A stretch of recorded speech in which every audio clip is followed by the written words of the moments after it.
Well, a lot of it comes down to relationships, right? A lot of these VCs bring to the table ways to open doors, potential clients or potential partners and things like that. And it's great that people are reaching out to you on LinkedIn to get some advice from you, which is I think everybody should do, because it's just huge. Like, you got so many people out there with the perfect skill set, very specific skill set that you can just reach out to so easily, and a lot of people are okay to just have the conversation.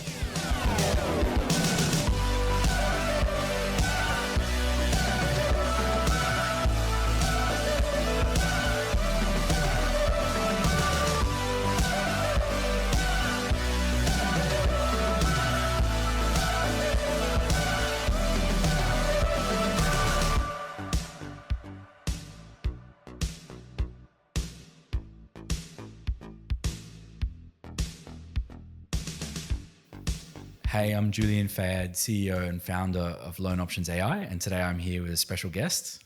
My name's Harry, and I'm the founder of Up Consulting. Hey, thank you so much for coming. I really appreciate it. And looking forward to this one because it's sort of a little bit different to the ones I've done before. And I think you've got a lot of value to add with your background and experience. But I think that's probably a good place to start. Like, how did you land in this? Like, where you are today? Give us the backstory. Give us all of the great details. Oh, mate, this podcast probably can't take all of that. So I'll try to pick some of it. So career trajectory, finished off a bachelor's degree in commerce, moved on to an analyst role. Actually, I did a bit of finance broking before that, very, very short time, in cars as well. Became an analyst, went into leadership from there, back to sales in banking, went to leadership from there, transformation from there. And most recently, I was a head of property at a research firm, quite a well-known research firm, and decided to change things up a little bit. So we got married last year, and it's usually a catalyst for big change. A lot of people I speak to, they're like, I got married or I had my first kid and I flipped my world on its head. It's very different. So I got married last year and my wife was saying, let's go Europe. And I'm like, yeah, I'm keen. I've never done Europe before. But she said 3 weeks is not enough for Europe. 4 weeks is not enough for Europe. You know, you need a longer time because she's half Spanish, half Italian. Okay. She wanted to show me around. And I'm like, yeah, really love to do it. How long could we afford to go for? So we were about to buy a house and look at savings, things like that. Instead, we just decided to go to Europe for a year. So I'm actually leaving this time next week. I'm on a plane to Spain. Wow. So you went for a year, a whole year? Yeah. So we're going for at least a year. So going. Oh, wow. Yeah. Okay. So we're about to leave next week. So what ended up happening was we had to quit our jobs. So I resigned as head of property. And our business was up 85% in the last 12 months or so, or getting close to that. So my boss is like, can you start a consulting company and consult from me remotely? Yep. And I was able to negotiate pretty well on that. So I can now say I'm a business owner and I've started a consulting company, consult for this one company for now, but I'm also working on a few other clients and I can do it remotely from anywhere in the world, which is unbelievable. So it wasn't what I was expecting. We were expecting to just take 12 months off and travel the world and travel Europe and do what we can and come back when our savings ran out. But now we'll have the ability to extend that for how long we like, which is pretty cool. So this podcast just squeezed in. Now we're here. Yeah, wow. I'm glad we made sure we were able to lock it in. But so you go to Europe for a year, you start this consulting business. A lot of uncertainty. Yes. You're going to be working remotely. There's going to be some challenges, obviously, with different time zones and things like that. Tell me, like, what is that going to look like for you when you go over there? Okay, so it's the reason I wanted to go to Europe is because of the uncertainty. Because in Sydney, life has been pretty certain for a very long time. I mean, of course, you have the day-to-day swings when you're working and you've got different things every day to do, different meetings, different people to look after, different things going on with the business. But the reason I wanted to go to Europe was for the uncertainty, to experience a little bit more of that and see how I cope with that, how we cope with that, how it all works out. And I'm kind of following the universe right now. And someone's asked me to continue to do that and continue to work from there, knowing that there's going to be a 10-hour time difference potentially, or more if we move to different countries, which we will. We're planning on doing Iceland, planning on doing France, planning on doing Italy, Spain, and pretty much Morocco even. So I'll be working while I'm doing that, but I'm restricting it to about 10 hours a week. So 2 hours a day. Nothing too crazy. When there are client meetings to do, and there will be client meetings because I have some relationships with existing clients for that business, then I'll make it work. Have to do a late night here or there, but it won't be, a lot of it can be asynchronous, which is awesome.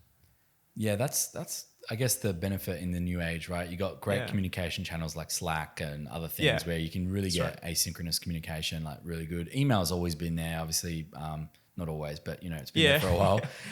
In our time, But even just different methods of communication in our team, like we have Slack and that has its place, but then the ability to create these massive group chats in WhatsApp and other bits and pieces, it's pretty cool. And Teams and all of them, they all sort of have their place, and it's obviously better if you don't have it too fragmented, but they're all good at different things. And, but no, that's really cool. It's obviously exciting. Getting out of your comfort zone. I think, just in general, there's always good that comes out of that. So much of your own personal growth and professional growth comes when you're in that state. I've got a saying, and I can't remember where I heard it, so I'm not going to try and take credit for it, but I always say it because I really, truly believe it. Is people talk about beginner mindset, but I always say that you should always be a white belt at something. Yes. And that's a martial arts analogy, but it applies to anything. When you feel like you're a bit complacent, a little bit stagnant, go and find something that puts you back in that beginner mindset mode. And it might be something like totally unrelated to your job, but the process of going and learning how to be really good at chess or really good at golf or really good at whatever it might be, the pursuit is years. But when you're in those beginning phases, you can make rapid improvements. Really, really, like your growth is exponential in terms of you get the big leaps forward. And so people get complacent when you only get them 1% improvements, and maybe you're getting better at your job, but it's really slow. It's nice to put yourself in that mindset and in that zone where the improvements you're making are quantifiable leaps forward. And it actually helps you in other areas because it gives you a new perspective. It gives you the additional problem solving skills or the additional physical skills that help you in other areas of your life. So from that point of view, I think that is such a powerful thing to do. And probably people that are listening, I think at some point you should do that. Go and find something. Go and look at a new skill. Doesn't matter. You don't have to learn to code or learn how to be an expert in IT or software development, AI. You don't have to do something like that. Go and find something that you're curious about, and it could be something totally random. Could be a new sport. Could be a new after sort of extracurricular activity playing what's that pickleball or whatever it is. Go and find something that you can sink your teeth into, and go and study it. Whatever it is, go and learn how to be good at it. And look at what the best people in that line of work are doing and try and emulate the things that you can within your own skills. And even if you don't have the necessary skills right away, try and acquire them. And those sort of rapid improvements that you do get as part of that really help. And so when we go back to your career and sort of what you plan for this business. So you're consulting, you've already got a couple of hours lined up. Are you looking for other, in this consulting business, you're looking for other clientele? Are they going to be sort of based in Europe? What's your goals for this business? So this business has started from last week. So the goals are still coming along as I'm thinking about it. Yes, it'd be awesome to go into a proper consultancy. Because I have been able to get some good results in the past in the businesses that I've worked in. I think I've got something that does add value. The next step for me is not get too many clients initially. I do have opportunities here in Sydney, but the reason I don't want too many clients is because this is meant to be a year off just to travel. And my mentor told me something really important. He's a very successful entrepreneur in his own right, and he said a lot of my life, my wife felt like she was dragged along. So don't make that mistake. So I'm like, okay, I got it. So before I take on any more clients, before I push really hard, I want to ask my wife if she's okay with it, because that means that I'm not there, or I'm not not present, or I'm working on something else that's Yeah. not us together. So yeah, it's not just my decision when it comes to the business growth. So Yeah. I've got some ideas and I run it past her, and if she's on board, then I'll grow it from there. But also, there are opportunities here in Sydney which I want to exploit. So when I'm back, I do want to start a syndicate or something like that with a group of friends where we put in a bit of money and we start investing in startups like a VC.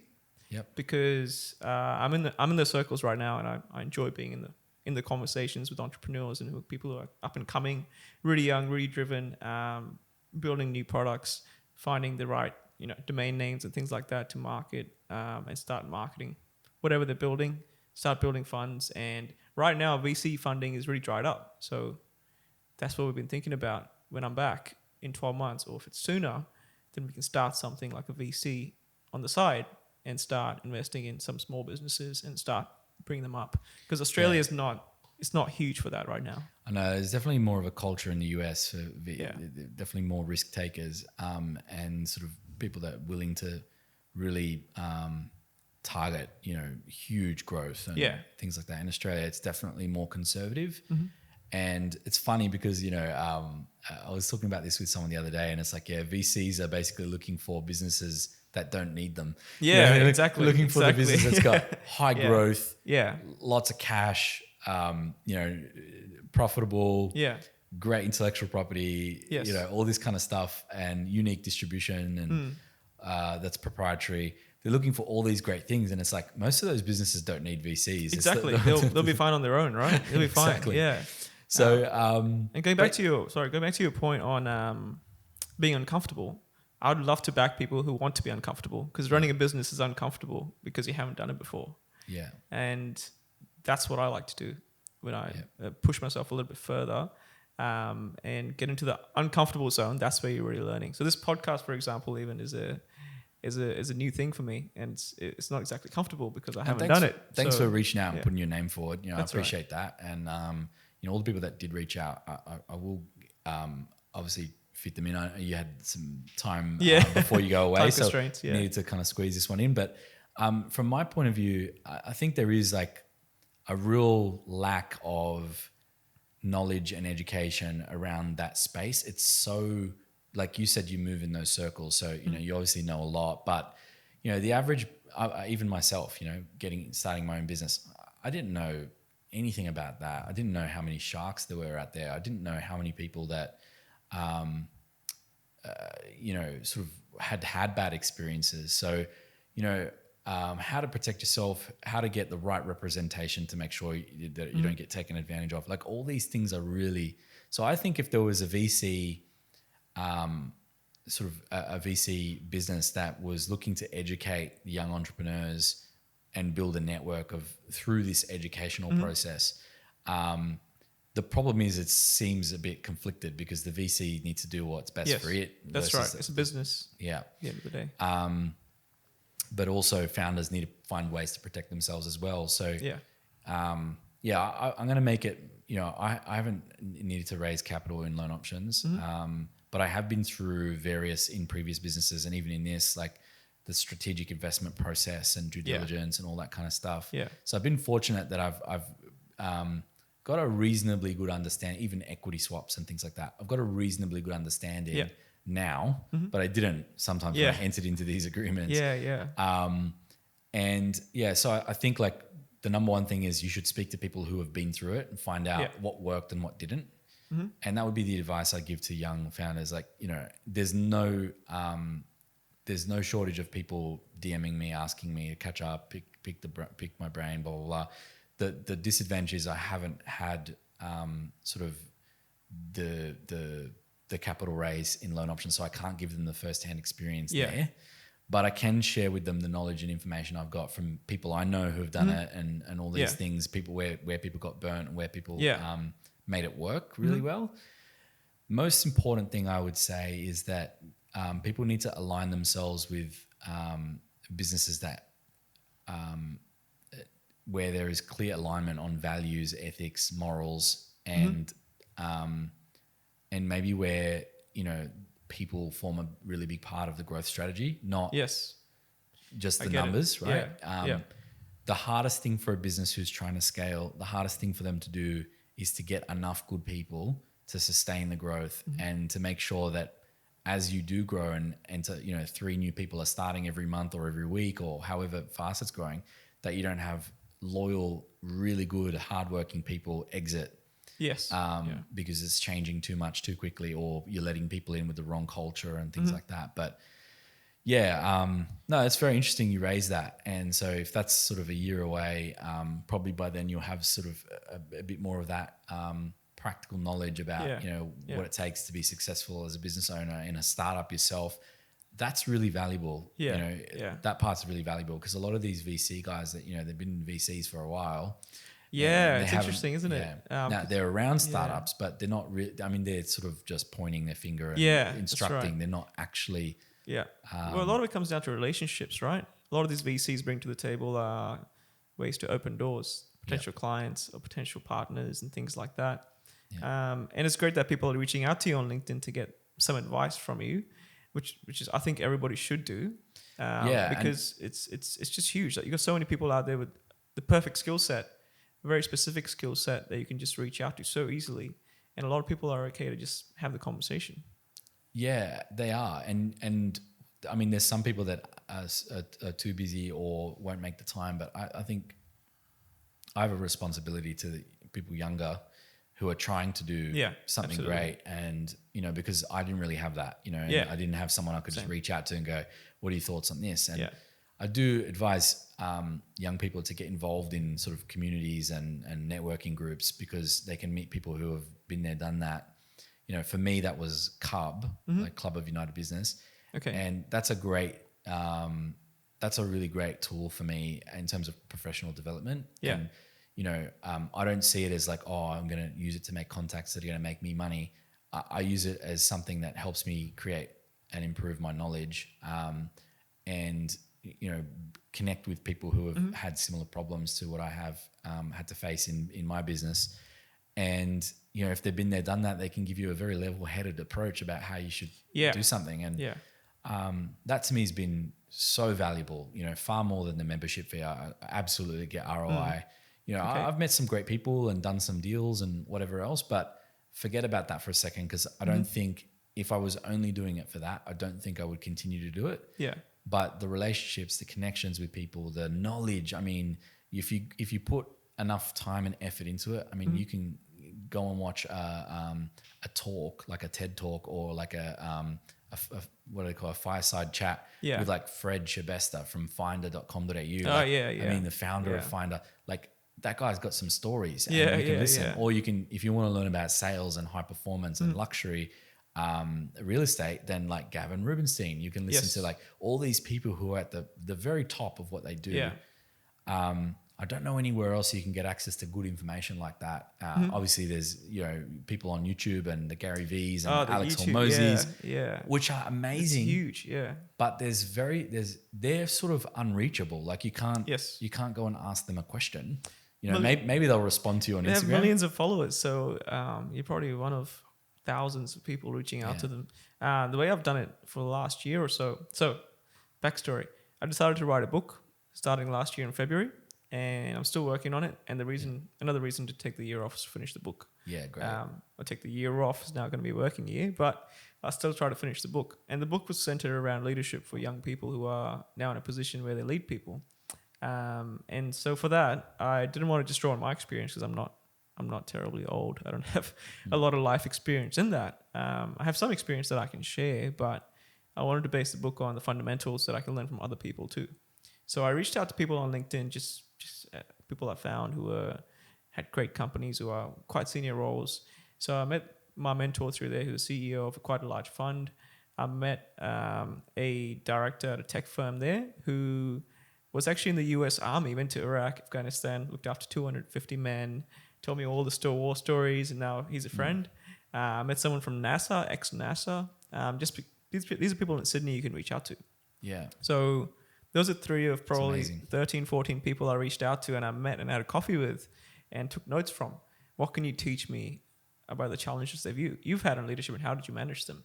and I would just get story after story after story after story, and I could put it in the book and I could understand from it. And even just doing that exercise, even if I don't get to finish the book, which I will, I'm sure, uh, I've still got so much experience from the people I talk to and learn from. And you don't learn that from books in reality. You learn it from conversations.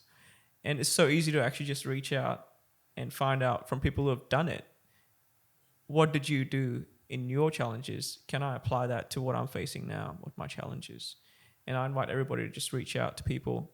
Don't stalk them too much, but reach out, be professional, and ask for some of their time with some point that you want to make, like you're working on something or you have a specific challenge, just so there's something anchoring the conversation. Yeah, that's great. And yeah, most people would be pretty generous with their time, especially if they feel like they can help. You know? Yeah. If you don't have a point to your question, they'll be like, I don't know what this guy wants or how I can help him or whatever. You know? And then they'll be more reluctant to just ignore the message. And also be careful because like, you know, the reality is you get so many DMs on LinkedIn and, you know, there's these like big essays that people, and basically when you get to the bottom, they're just trying to sell you something. And it's like, look, you know what I mean? It's more when it's short, sweet, personable, you get straight to the point. People will be more receptive of that. And, you know, if it's formal and like hi and then first name in brackets and the dynamic tag is broken. Doesn't work. I mean, that's just when I see those, I cringe because, you know, had they reached out to me and wanted to genuinely catch up or felt like they could add value to me or I could give value to them, then I would spare some time. But look, it's great that you're writing a book. And I guess in terms of leadership and these people that are in the military, like some of the leadership principles that I follow are from the same style of leadership. Like there's books by Jocko Willink. Oh yeah, Jocko. Extreme ownership. Extreme ownership. Extreme ownership, and then you've got the dichotomy of leadership and leadership strategies and tactics. Yeah, those 3 books here, possibly some of the best leadership books you could ever want or hope for your organization. And if you're in any leadership position, you absolutely should read all 3 ASAP. Because for a long time, these were things that I lived and breathed and thought were the right things, but I was never able to articulate the principles properly. And Jocko just did an amazing job, like explaining them and using the military. Because the reason why it's important is because those leadership, whether you want to talk about the strategy and tactics or the principles, they work at the highest levels in terms of risks or where the stakes are the highest. We're talking about live or die. That's right. And if you can get through your head that, you know, these are tried and tested and look, you know, there's obviously in the book he talks about some tragedies that did happen and the reasons, you know, that they could have been prevented or whatever. But it's like, you know, we're talking about the highest stakes possible, live or die. So when you're talking about that, business seems so easy. Oh yeah, of course. And the stakes aren't that high. The reality is, even if you lost your business or if you made a decision that you know, and it's terrible, but people lose their job, you might lose your company, you know, but hopefully you should keep your life and you should still be able to go home to your family, and you're not defined by your failures in business.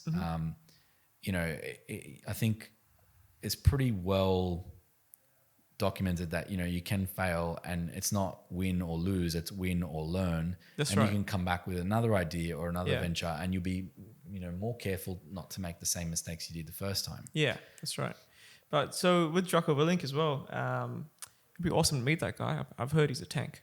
You know, I've heard that he's huge. Not a very tall guy, but built like a brick wall.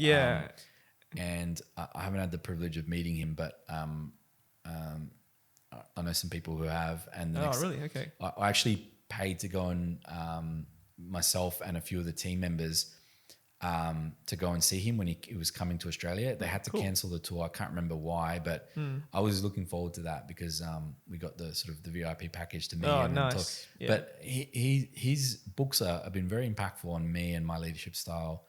I was talking to someone today about what qualities they look for in a leader. And there's usually a lot of types. There's people.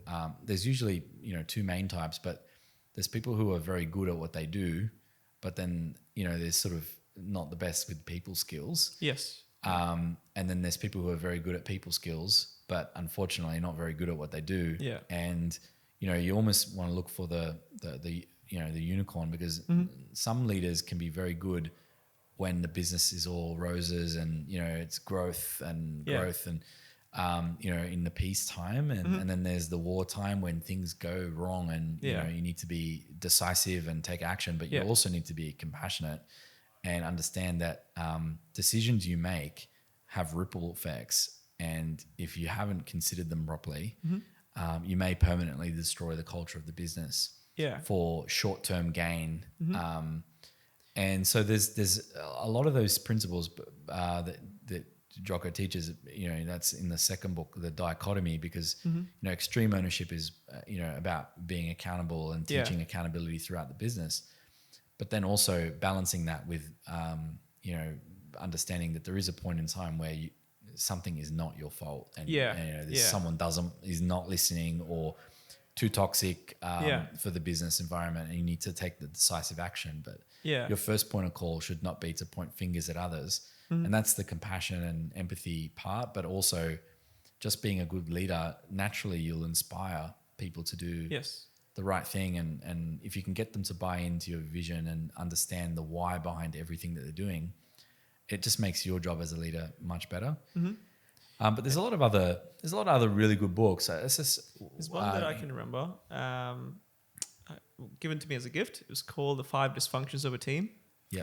It's a great book. It's written in a story format. So it's a non-fiction book, but it's written like you're actually a new CEO coming into this company, and you find that the leadership team is completely dysfunctional. And you can't make progress. You're not making market cut through. And it's a very quick read. You could finish it in a couple of days. And it just goes through what the challenges could be for a team. And one of the things that I remember from that, two of the things are trust and communication. So talking about trust, the friend that I made from the States, who used to be in the army back there, he used to look at search and rescue operations. He had a 250-man team or squadron. And before he was about to set off on one of his tours, they got called to base, him and his team.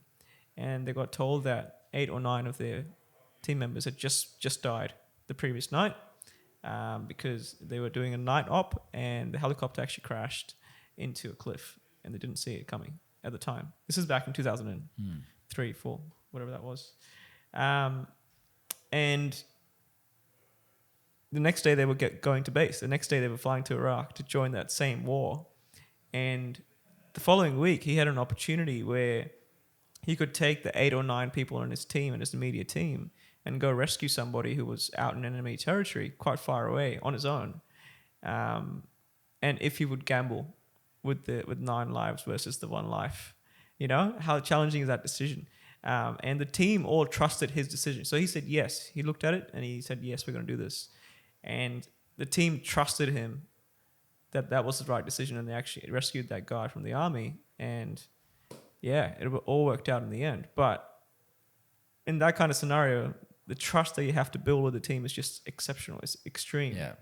You have to earn it when someone's putting their life on the line. As opposed to business, he told me that business, it rubs off very easily in business skills. There's no difference in the leadership style, no difference in the relationships you have to create, but there has to be trust they need to create for a team to actually look up to you and to follow what you say. Yep. No, I totally agree. I think the trust is actually built through repetition of a few things. One is consistency of keeping your word. Yeah.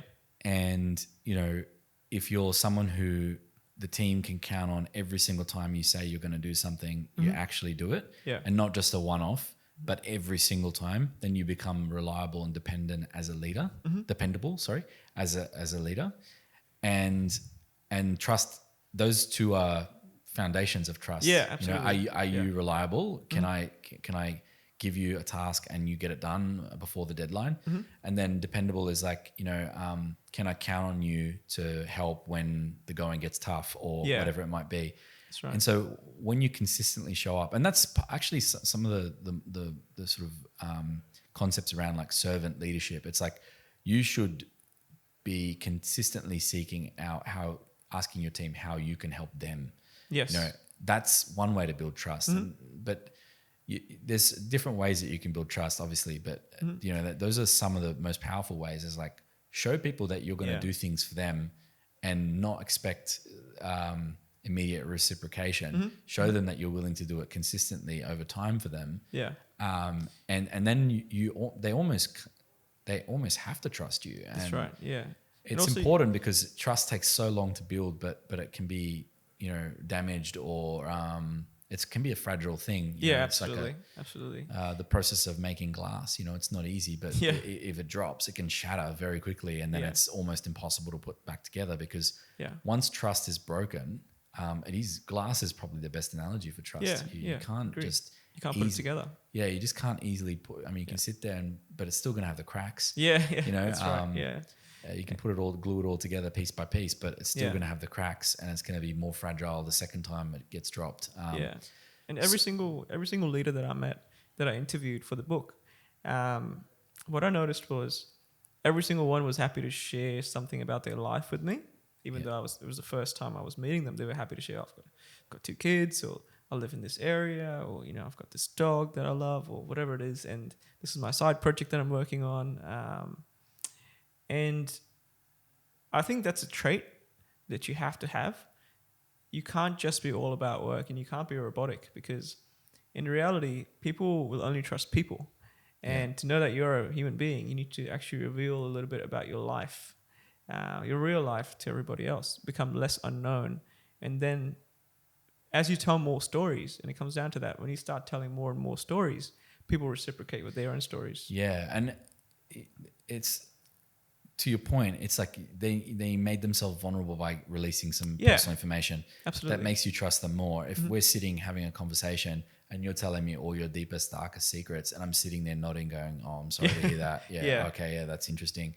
You're not going to trust me until I become vulnerable around you as well and say, because now we've almost got sort of an equal amount of vulnerability. And if ever the balance tips too far one way or the other, the trust also gets impacted as well. If you know more of my deepest, darkest secrets than I know about you, there's an imbalance there. That's right. And at any given point in time, I would tread on eggshells because I'm like, well, he knows things about me that no one else should know, or that I wouldn't like to be public. So trust is a very complicated and nuanced thing, but the themes are the same. Be a good person. Yeah. Be reliable, dependable. There's a book, The Hard Thing About Hard Things, and it talks about this concept that there's usually 2 types of people. One that you call when something really good has happened. Yeah. And then there's one type of person that you call when shit hits the fan. Yeah. And you want your ride or die person right there for you. It's extremely rare, but it does happen. Yeah. If you find someone that is both of those people, you need to hang on for dear life, because those people are very rare. The people that will cheer for you when you do really good, and also keep you accountable when you do bad, but regardless, have your back. Yeah. Those people are so important, so valuable to have in your life and in your professional career as well. So, it's such an interesting one. But there's no shortage of really good books out there. I think for young people, the best advice you can give them is to read as many books as they can. Absolutely. And if you can't sort of find the time to read books, well, you're usually commuting to work or commuting to wherever. Yeah. Or listening, don't listen to music or put on Netflix in your spare time. When you're walking around the house doing cleaning or whatever it is you're doing, going for a walk to the supermarket, put earphones in and listen to them as an audiobook. Yeah, and, absolutely. So that's pretty much what I do. It's very rare you'll see me actually reading 200 pages because because I just don't have the. I obviously know how to read. I'm not literate, of course, but I find it really difficult to focus for long periods of time staring at the page. Yeah. But if I'm driving along in traffic, I'm Then you can listen. conscious and I'm aware of my surroundings, but I still have enough bandwidth to listen and take in information. Yeah. Well, there's a way that I read a lot physically, but also on the Kindle. Just because I can't carry my bookshelf all the way to Europe, so a Kindle is like a good replacement for that. And a lot of people think it's important to read every page, like you have to go through every page. What I usually do is read books quickly by looking at contents, going straight to the summary. Usually on a non-fiction book, the summary has everything you need.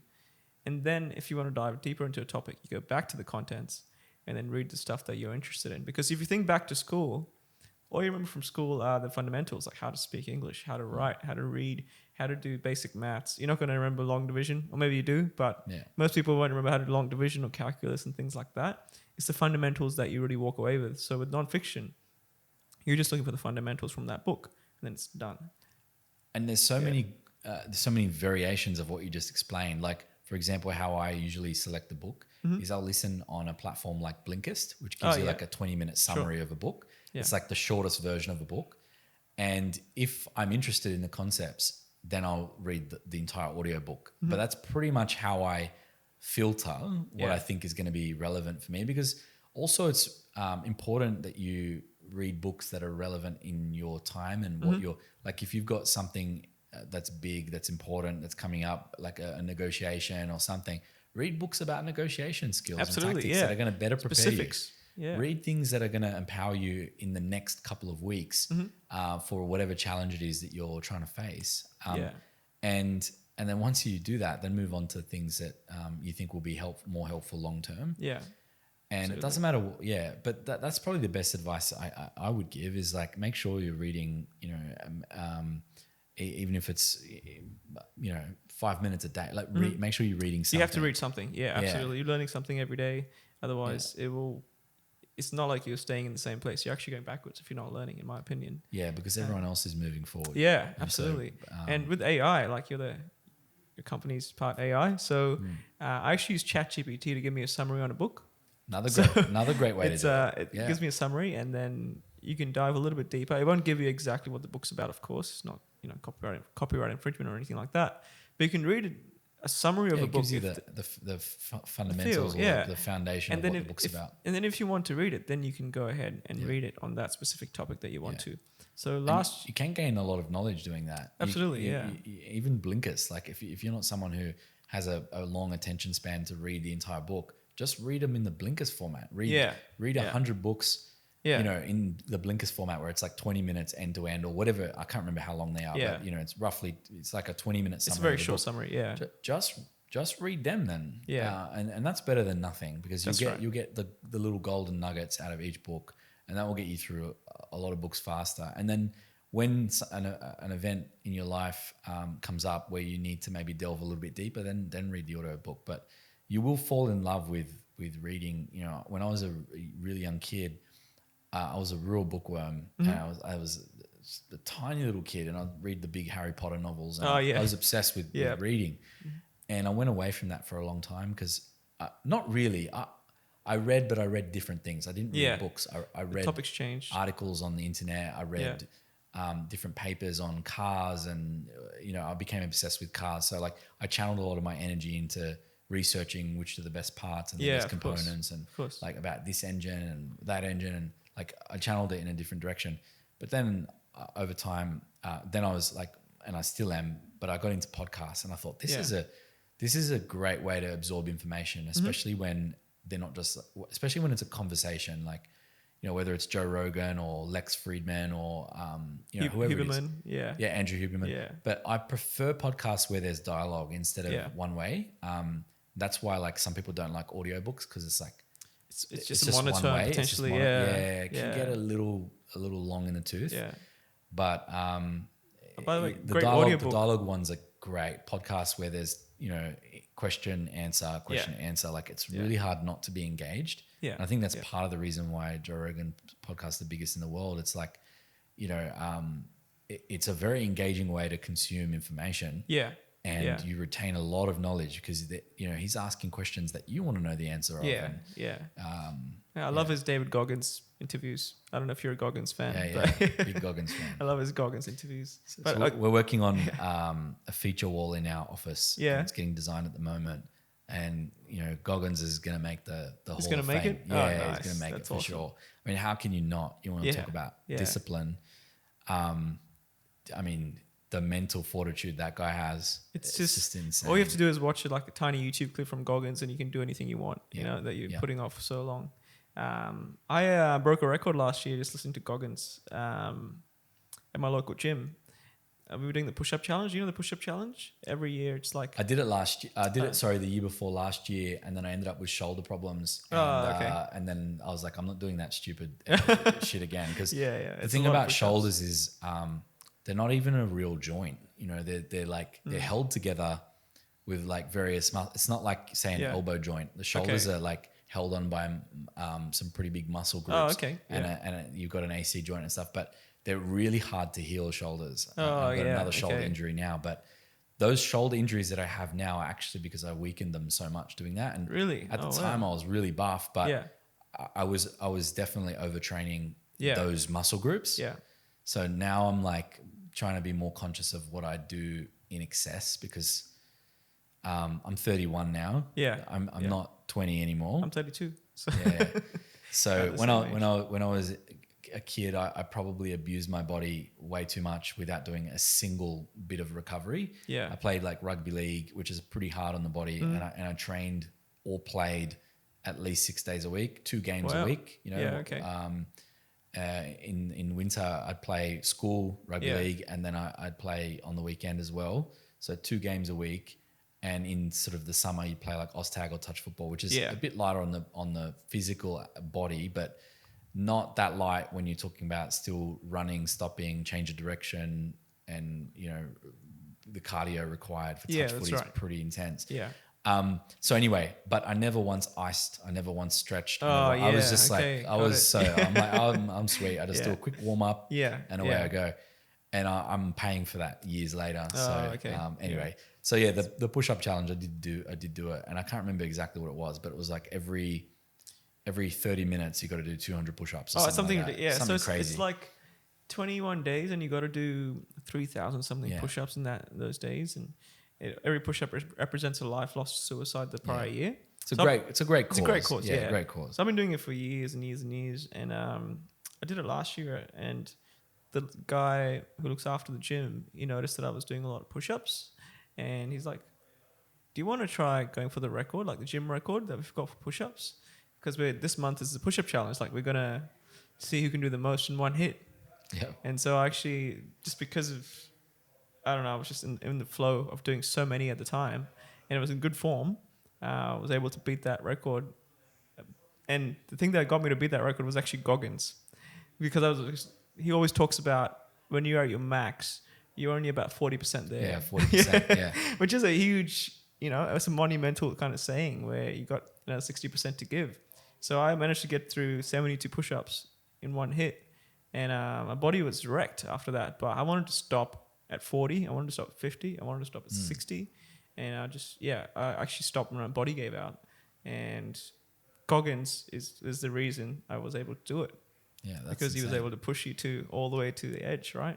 And I love that Joe Rogan podcast that Goggins did. That was really cool. And every now and then I would go back to it as well when I need motivation.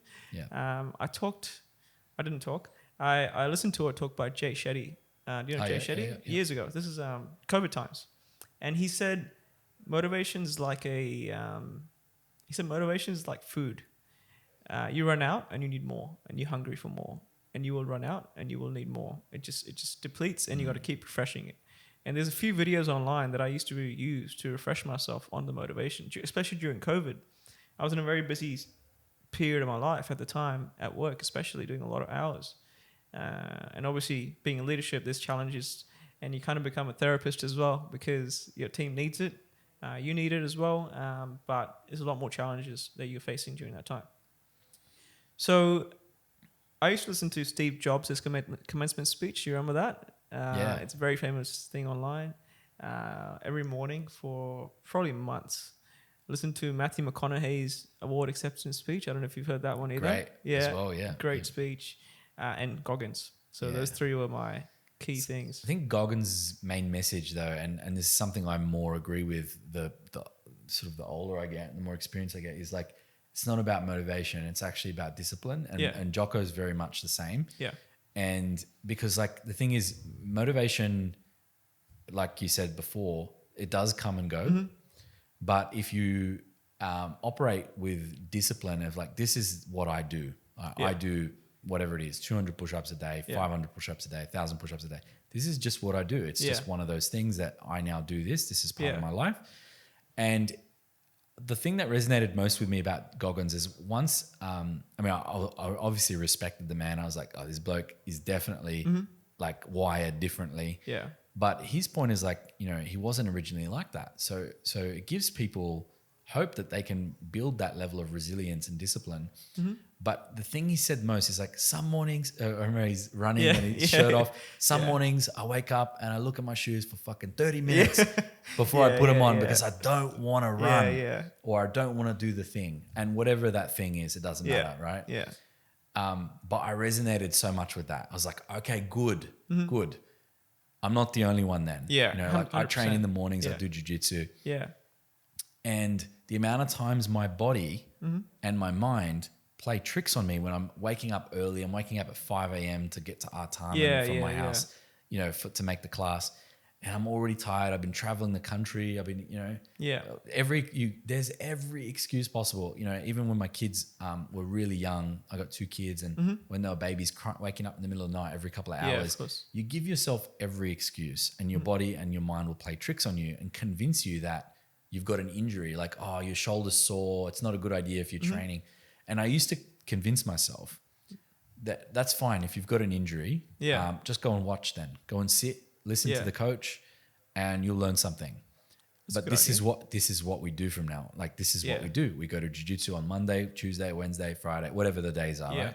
This is what we do from now.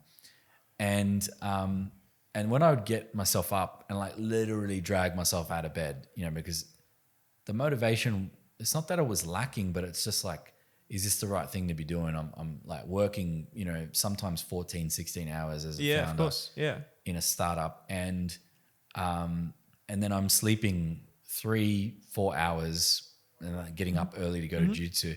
Why not just sleep the extra? Like, you convince yourself all these things. You make every excuse under the sun. But by the time I'm in the car on the way driving, there's no injury. There's no sore shoulder. There's no knee injury that your body's convinced you that you have. You're not sore, and then you just you get there and you're like, I'm not going to sit down and just listen. I'm going to warm up and see how I feel. And if you feel good, you just end up training. I did that a few times and then I realized that it was all just in my head, and it was just all my body. My body was like trying to, take the lazy option. It's like there's a little voice in there that's trying to convince you to be lazy and that you've earned the extra sleep and you've been working hard. I just read a book talking about that internal voice, which is really interesting. So I had a lot of different decisions to make recently because obviously I'm leaving the country, and these opportunities have come up, which are life-changing, and I could stay in Sydney and do those, or come back early and do those and look at those opportunities. And the voice inside my head is just fighting against them all the time, or saying, okay, this is going to be too hard. This is going to be too, this is too long-term. Can't do it. Or this is not going to be good for this reason, that reason, this reason, that reason. So a friend recommended a book called The Surrender Experiment to me. Spiritual book. I don't really read that many spiritual books or anything like that, but that book talks about this guy who made hundreds of millions of dollars just following what the universe told him by shutting down the voice inside his head, which is so interesting. And if you read the book, it's just, honestly, it feels like it's made up. Yeah. But it actually happened. And I believe it. And I reckon David Goggins has that voice like in a dungeon somewhere deep inside. Right. He's got that. He found that voice and he just buried it. And now it's just David Goggins is sort of living without that voice. I think the more you feed that voice, the louder it gets.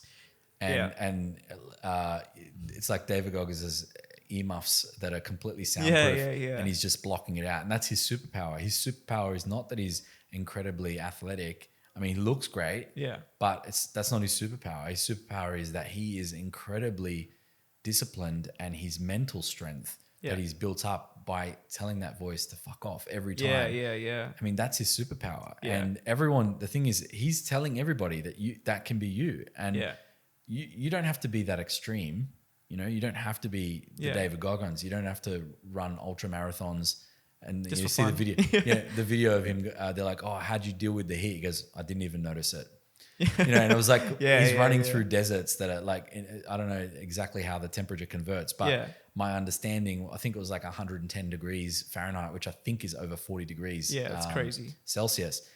And they're like talking about the heat and how'd you handle it? And he's like, I hardly noticed it, or I didn't even notice it or something. And I'm just like, this bloke has convinced himself that it's a winter's day and he's running through. Like that's the strength. He was able to channel that because crazy. I mean, his body's going to be sweating and his body's going to be trying to shut down, but he just took control of it. It's unbelievable what he can do. And I love the funniest one that I've seen of him is when he records himself not wanting to do something. Yeah. And then, I recorded myself talking about not doing this today. And then I played it back. And you know what I noticed? I sounded like a little bitch. It's hard not to like the guy. Yeah. It's hard. And I think if you don't like him, it's because there's something about you that he makes you feel very insecure about, you know, because it's confronting. It is confronting. And it's like, you know, this guy's capable of doing all this. So, you know, just at a human potential level, I'm capable of doing that as well. Absolutely. Doesn't mean you can do it overnight. Doesn't mean you should go and run an ultra marathon because you've decided you're going to be as tough as Goggins. Yeah. He didn't start running that. I mean, he ran some long races with no training and no prep. Yeah. That's part of his story. But you can build to it, and you just got to, you know, sort of make sure you feed the right voice, not the one that's trying to sort of get you to be complacent and lazy. And every time you do that, you start to build momentum, and you start to sort of become disciplined, and that goes a long way. When you sort of, if you're not going to keep promises to yourself, which is ultimately what discipline is, right? Yeah, absolutely. Discipline is keeping promises to yourself, and we spoke before about trust. Yeah. If you're not keeping promises to yourself, then you're not going to be keeping promises to other people as well. That's right. Yeah. And so discipline is part of the trust foundations. I think, you know, being disciplined to do exactly what you say every single time without failure. Yeah. That's very fundamental to the trust value or virtue. So for the project that I'm working on now, the book, it's not an overnight project. You know, there's a lot to think about. It's like organizing a puzzle when the pieces don't quite join yet. You have to make the pieces first, and then you have to try to make them join and try to make them comprehensible. And I've heard some advice before. If you want to write a book, write a fucking book. Don't hold back. Don't make a mediocre book. You know. So with that, I had to discipline myself to write every day. And have you heard of what Seinfeld talks about around discipline? I haven't, no. So what he said was he got a calendar and he posted it on his wall, and every day he'd write a joke, he'd put a cross on the day. And then after a while, there's a row of crosses that he's got on his calendar, and he just doesn't want to miss the next one because he doesn't want to break that chain. So don't break that chain is his thing. There's actually an app called Don't Break That Chain, and I downloaded it. It's free, and it's on my main screen, and it tells me how many days I've been going consistently without breaking that chain. I think I'm up to like 119 days now of writing. Wow. So, and I'm not going to break it because I've got a 119 day streak. There's no way I'm going to not do it right tomorrow, right? So you kind of don't leave yourself room to move. And with that, the output, so I'm writing like 1,000 words a day. I've written 119,000 words so far, which is like 2 books. Yeah. You know, obviously not all of that's quality. That's just stuff coming out of me. Yeah. And then you refine it.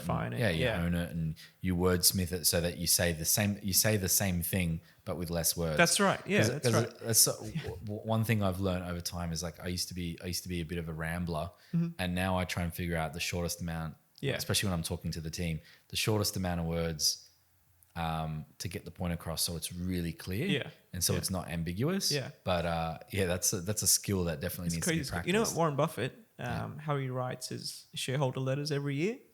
How he's been doing that for 30, 40 years now. Somebody put them all together and analyzed them. And his businesses have gotten more complex over time. But his words per sentence has dropped over time from like 17 words per sentence, 13 words per sentence. And he's talking about insurance companies. He's talking about financials. He's talking about more complex things than you would usually find in standard writing. And he's still able to do that now in such an easy to read format. And I encourage people listening to actually try and read them because they're very easy to read and understand, even if you're not financially minded. And that's a skill. And that just comes with practice, I think. Yeah, it is. And yeah, there's a lot of those shareholder letters. There's some really powerful information in there about,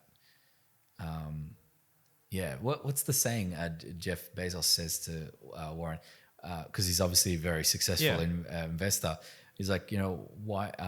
How come people don't follow your strategy? And he says, Jeff, it's because no one wants to get rich slow. Yeah, and it's so true. Yeah, it's true. Warren Buffett's, a real investor. He's not a trader. He's an investor. He buys things. He takes a really long-term view on, how things are going to play out and what represents long-term value. And he's been, one of the most successful investors ever. And so there's a lot of really good skills that people can learn from assessing the fundamentals of a business to taking that more long-term view. Everybody wants the instant gratification. That's right. Yeah. That's why every man and his dog invested in crypto. Now, I like crypto. I think I think there's a use case there. I really do. But I think people got into it for the wrong reasons. They were looking at how do I become a millionaire? How do I get the Lambos and stuff without actually doing the work? Yeah. And the problem is whenever you haven't worked for something, it's the same reason why people who win the lotto have really high bankruptcy rates. Yeah. If you haven't done the work to understand what it takes to be, really wealthy financially and sustain that wealth, more importantly, then you're going to be destined for, you'll eventually end back at your level where you are now or worse, So, and you have to build those skills, the fundamental skills that will allow you to be able to build that wealth. It's going back to the words we were talking about, how succinct it can be. There's a few courses actually people can do that I've done last year. One of them is called Copy That. Just go to copythat.com. Have you heard of Sam Parr? No. There was a newsletter in the US. It was called The Hustle. And it talked about businesses and it tore apart businesses. It was daily newsletter and it was like the news on entrepreneurship and stuff like that. And he started that from scratch and it sold it for about 20 million in a couple of years, something like that. And his writing was so good that a lot of his content went viral. Oh, and then they approached him to write for other... Yeah, I have heard this story before. So he's just so good at what he does. And he released that course called Copy That. It's a 2-week course. And it's the opposite of how normal people write. You know how in businesses you write, "Hi there, hope you're well." And then you start your paragraph after that. I just can't do that. And so I would encourage people wanting to be more succinct, more clear. Even if you want to DM people on LinkedIn or reach out, cold outreach and things like that, do that course, do similar courses to that, and learn how to be more succinct, more clear in your wording, and not follow the rules that you learned at school. We have to do an intro, conclusion, all that. The exchanging pleasantries. A lot of people email, like I think sometimes I come across the wrong way in email because I treat it like almost like a text message. Because I say exactly only what needs to be said. If it's an external client or something like that, I'll say the formalities and the pleasantries. But if it's internal and I'm sending an email, I just be like, sometimes I don't even write anything in the body. I just write it in the subject. The subject's fine. Perfect. So if you're new to working with me, that takes a little bit of getting used to. But people know because of my nature as a person. People know that it's not. It's not harmful. It's just It's just how it's just efficient. I prefer to be efficient and direct in communications. Because I don't like there to be any sort of ambiguity or like I try and say exactly what needs to be said in the least amount of words. And if you're running a business or if you're in sales or anything like that, that skill to capture attention in an email won't happen if you just use the things that everybody else is using. So I've used it a lot because I've done B2B sales, 6-7 figure deals, and it's helped so much to capture attention where you can start with the conversation directly and give the person something of value and then have a conversation via email that sounds like a human. Yeah. You know what I mean? And you can make trust. You have to be able to make trust very quickly. There's a few books on trust as well that I've read that have been really instrumental when you're starting to build relationships in any form of life. You know, Speed of Trust was one of them, and I think that's kind of all you need, to be honest. And that'll point you to other books that you need to read if you want to learn more on trust and trust building quickly. Yeah. But I would say to everybody, focus on your writing if you can. Work internal emails are great, but especially when you're talking with clients, especially when you're talking with people you want to approach online, that is a great skill to have.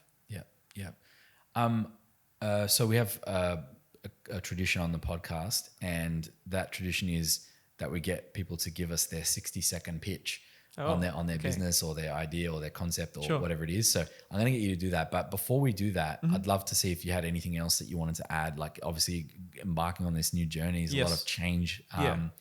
But if there's anything else you want to plug or talk about or concepts, feel free to, if you got anything in your notebook or whatever. My TED Talk, develop yourself as much as you can and spend your own money doing it.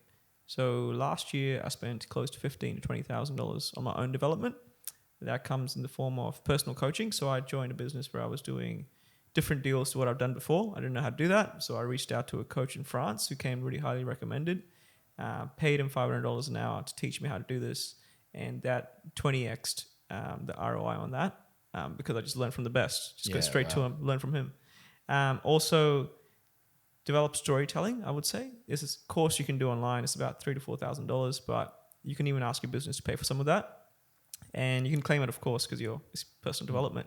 It's storytelling in business by anecdote. I would do that. Copy that. I've already mentioned. And I think there's a communication course by Vin Jiang as well. You might have heard of this guy. So I would say work on communication, storytelling, and how you write.